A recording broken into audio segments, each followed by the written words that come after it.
ഞാൻ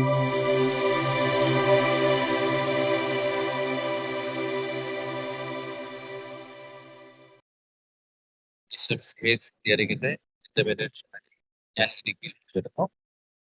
ഞാൻ എൻ്റെ ഭാര്യയ്ക്ക് ധ്യാനമായിട്ടാണ് സ്വീകരിച്ചത്. പക്ഷെ സമയമായപ്പോൾ എൻ്റെ ഭാര്യയ്ക്ക് ധ്യാനത്തിന് വരാനായിട്ട് പറ്റിയില്ല. മാതാവ് തന്നെയാണ് കൂട്ടിക്കൊണ്ടുപോയത്. ഇവിടെ വരുമ്പോൾ കൊണ്ട് തന്നെ മാതാവിന്റെ ഒരു പ്രത്യേക സാന്നിധ്യത്തിന്റെ മാതാവിന്റെ കാപ്പക്കൂട്ടിലാണ് മാതാവിന്റെ ഒരു സാന്നിധ്യം പ്രാർത്ഥിക്കാൻ 2020 അതിനോടടുത്ത് തന്നെ അതിൽ കൂടുതൽ പ്രാർത്ഥിക്കുന്നത് കൗൺസിലിങ്ങിന് സ്ഥലം കൊണ്ടുപോയത്. അവിടെ നിന്ന് ചാണകത്തേക്ക് പോയി. അവിടെ വെച്ച് വരദാനങ്ങളുടെ ഒരു കലവറ തന്നെ ദൈവം എനിക്ക് തുറന്നു. ബ്രദർ പ്രാർത്ഥിച്ചപ്പോൾ വ്യത്യസ്തമായ 3-4 ഭാഷകളിൽ സംസാരിക്കാനായിട്ട് പറ്റി.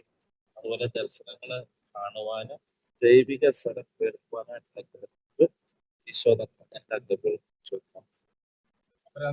വലിയ അനുഗ്രഹത്തെ നന്ദി പറഞ്ഞ് കണ്ണടിച്ച് ബന്ധപ്പെടുത്തിക്കേ.